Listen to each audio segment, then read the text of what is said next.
was more like a beauty queen from a movie scene. I said, don't mind, but what do you mean? I am the one who will dance on the floor in the round. She said, I am the one who will dance. This is the tragic story of Micky Williams and the Humdingers, a band that many say should have become bigger than the Beatles. From a humble terraced house in 1950s Blackburn, Micky and his younger brother Danny could be heard strumming guitars and drumming away on cardboard boxes late into the night.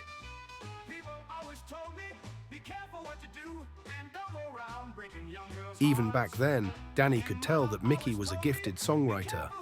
But little did he know his brother would go on to write some of the most iconic pop songs in history.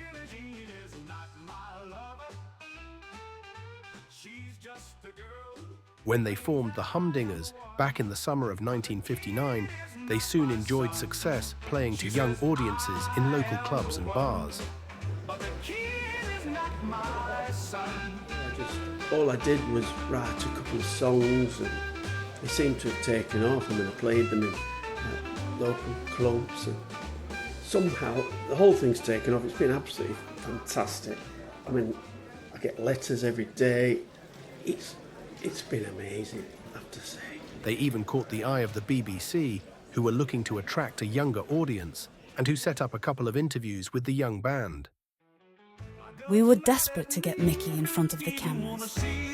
They were huge at the time, and we knew Micky was going to be a huge star. The boys are absolutely fantastic. I mean, they're really enthusiastic. I mean, it was unbelievable how quickly they took to it. And I mean, I just stood back, frankly. I just had to let it all happen. Every now and then. Like this. Is that right? I don't know. Can you get a close-up like that? Thanks. In 1961, the band embarked on their Humdinger nationwide tour, which in reality only took in a handful of northern towns. But as their success grew, so too did a deep resentment between the once inseparable brothers. I feel this thing, 'cause everything I say she doesn't understand, she doesn't realize, she takes it all the wrong way. Marie was a waitress in a cocktail bar when she caught the eye of the Williams brothers. She was strikingly beautiful, and Micky was quick to invite her to sing backing vocals on a couple of his songs. It wasn't long before everyone assumed they were a couple, but Danny had different ideas. Friends at the time say that Danny was also in love with Marie, and he would take her to cafes and coffee bars, where they were seen laughing and joking together while Micky was in the studio working on his latest material.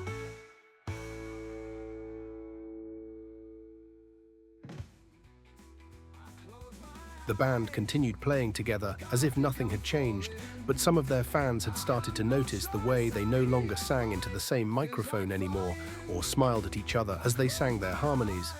They were right, of course. Tragically, for everyone involved, things were about to turn very dark indeed. When you call my name, it's like a little prayer. Down on my knees, I wanna take you there. In the midnight hour, I can feel your power. Just like a prayer, you know I'll take you there.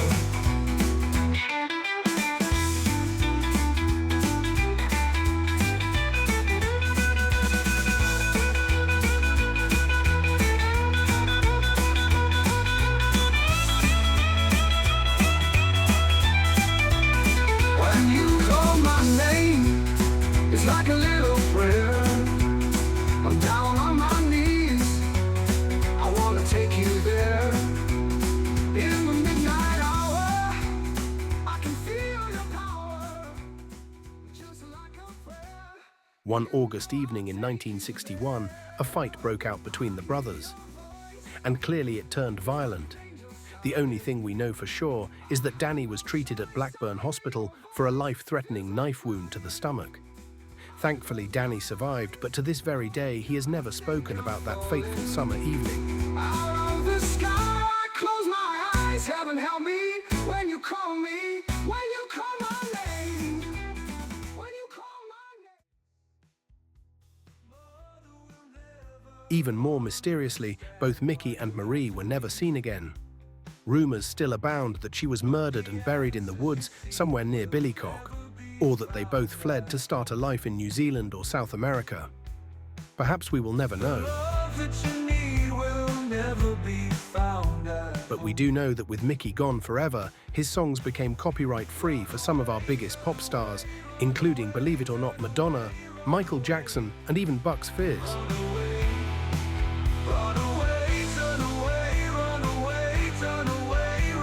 Whatever the truth is, Micky's secret legacy has truly made pop history. And wherever he is, perhaps just knowing that has made him happy. You were the one that they talk about around town as they put you down. And as hard as they would try, it hurt to make you cry. But you never cried to them, just to your soul.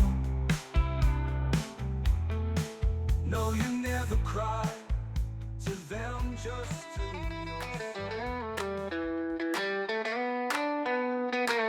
You gotta speed it up, and then you gotta slow it down. 'Cause if you believe that love can hit the top, you gotta play around.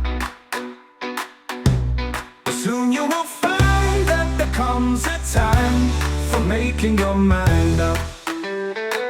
You gotta turn it off, and then you gotta put it out.